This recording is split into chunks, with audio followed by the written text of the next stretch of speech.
Welcome to our fourth quarterly partner education webinar, where we will be covering media and outreach. Think of these poll questions as thought prompts. What I want you to think about here before we get started is, what social media platforms does your agency use? On a scale of 1 to 5, how important do you think social media is? And does your organization have plans to add more social media to your outreach plan?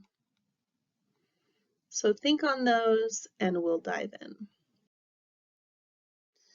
Our values. Have you memorized them yet? If you haven't, my guess is that you will. On the topic of media and outreach planning, we touch on almost all of these values. So let's get started.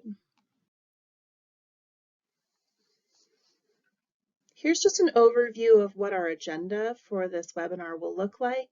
First, we're going to review more broadly technology use and access.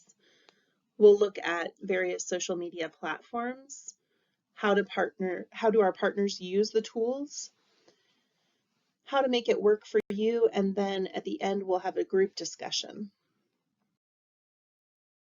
So according to the Pew Research Center, today 93% of American adults use the internet.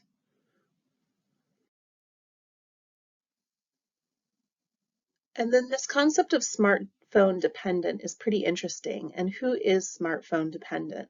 What that means is who is using their smartphone as their primary or only access to the internet. Reliance on smartphones for online access is especially common among younger adults, lower income Americans, and those with a high school education or less.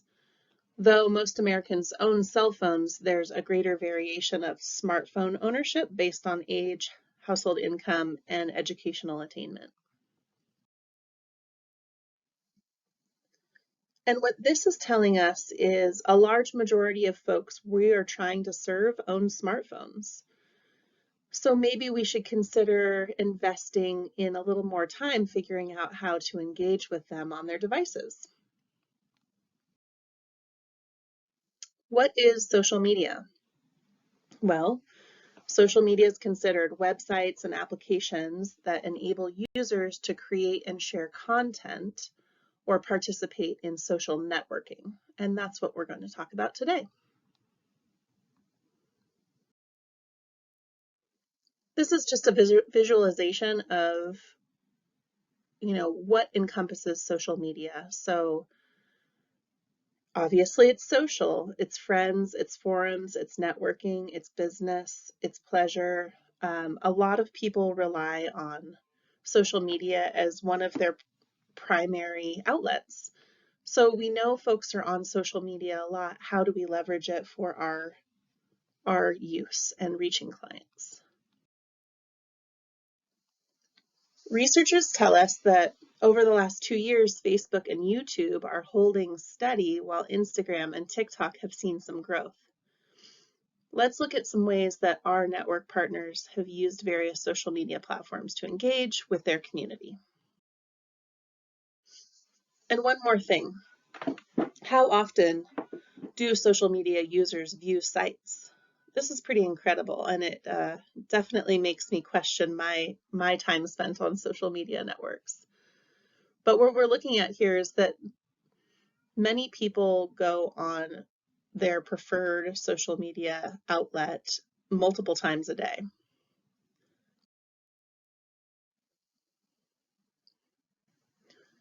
So why is it important?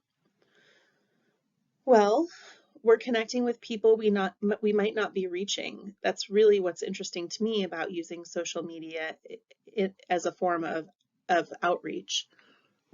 Building community. We are innovating and modernizing the way that we communicate with our community and potential customers. And another perk is that it's free and people use it.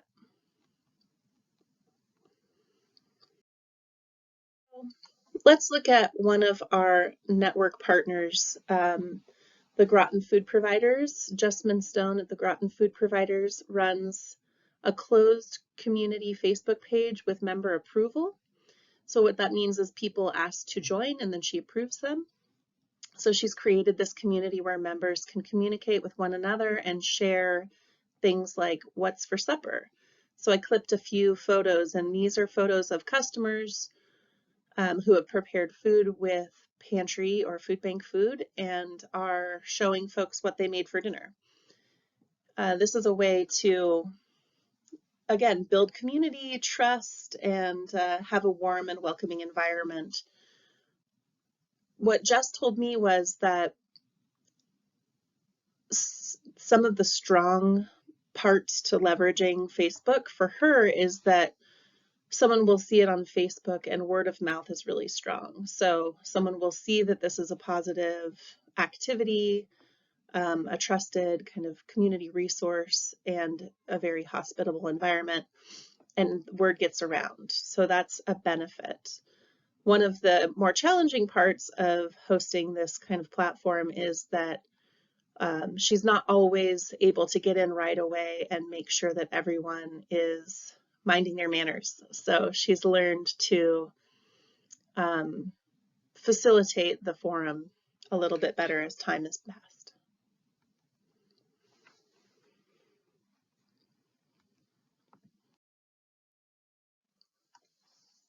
And this is an example of Instagram. So this is an example from one of our community partner organizations, No Mas Lagrimas, and Ana Ortiz. She often uses stories and live videos.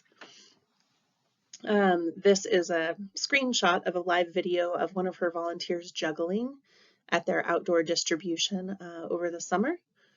And she'll often just jump on really quickly to let people know what the free food distribution is offering, inviting people to come on down, showing folks that it's, again, a warm and inviting environment. Another way that No Mas Lagrimas uses Instagram is that they just repost their hours, just to let people know that it's coming up. And they have a pretty colorful flyer with all of their partners included there.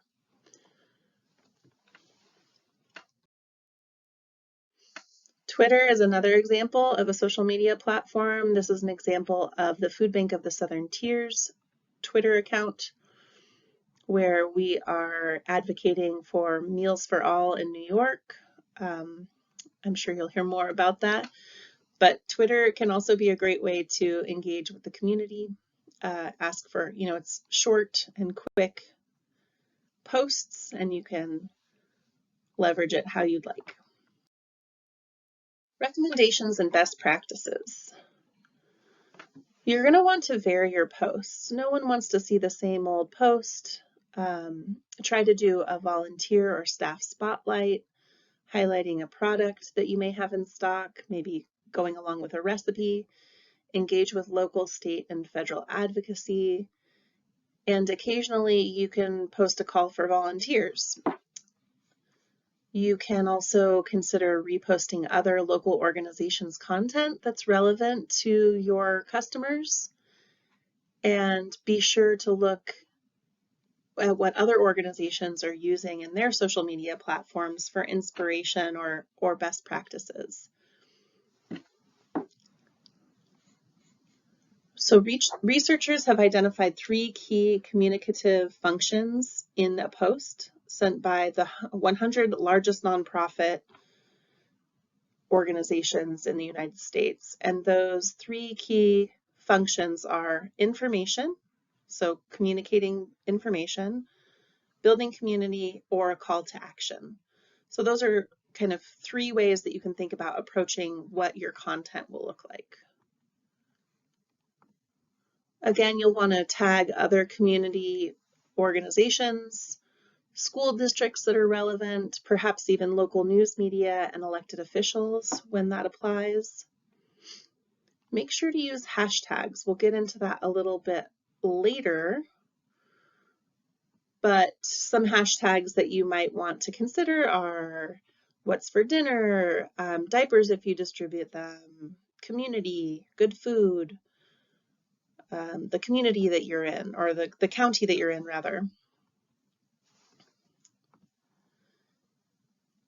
And another helpful recommendation is to make a content calendar so that you're not stuck there in your 9 a.m. to 9:15 a.m.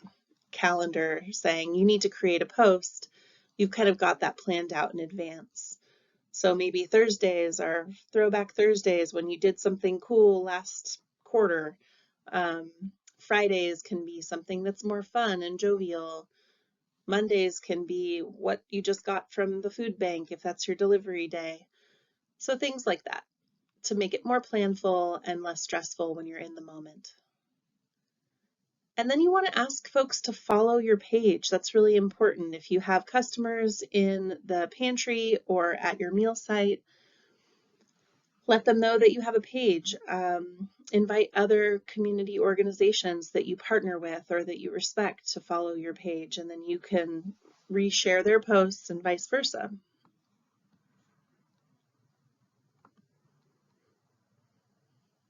So remember, information, community, action.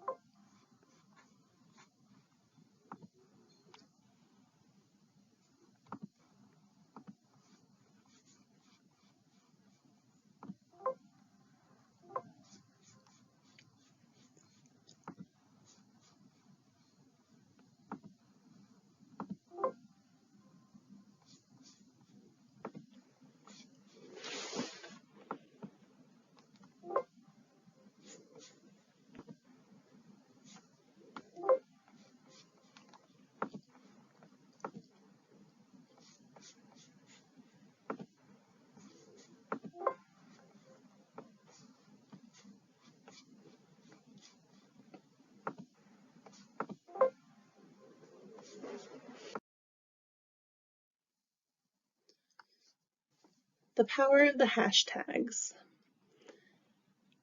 Nonprofits can leverage hashtags to promote awareness, gain followers, increase fundraising opportunities and donor participation, to grow your client and volunteer base, and to partner with other organizations. Another interesting point is that you can follow a hashtag. So if there's something pertaining to hunger, food pantries, food banking, you can follow those hashtags and see what other people who are using that hashtag are posting. So you can not only be informed about the greater, work that's happening, you can also get great ideas and build your network on your social media platform. And if that seems complicated, when in doubt, you can always just ask us and we can help you figure out what hashtag might be suitable. Another important tool would be leveraging a QR code. I know that we have some partners in the community that are already using these quite often. But if you had a post, a flyer, a poster with your hours of operation and something like this picture here with the Facebook, Twitter, and Instagram logos and a scannable QR code, it would be a great way for you to get your customers linked to your page on their preferred platform in real time. So instead of saying, oh, look us up on Facebook and follow us, you could just say, scan this QR code and follow us. So something to consider. And if you want to know more about that, do please reach out. And we have, again, people in our network already, pantry partners using QR codes. So there's peer learning opportunities as well.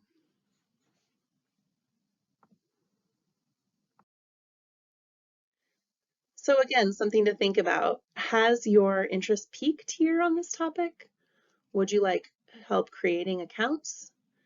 And consider, do you have any volunteers that would enjoy this type of work? Or do you know any local community groups that might enjoy this type of work to get you set up on various platforms and prepare a media calendar or plan for you? I look forward to discussing this with you all in the coalition meetings and beyond. Please questions that you might have. Thank you for joining today's quarterly partner education webinar, and we look forward to talking to you very soon.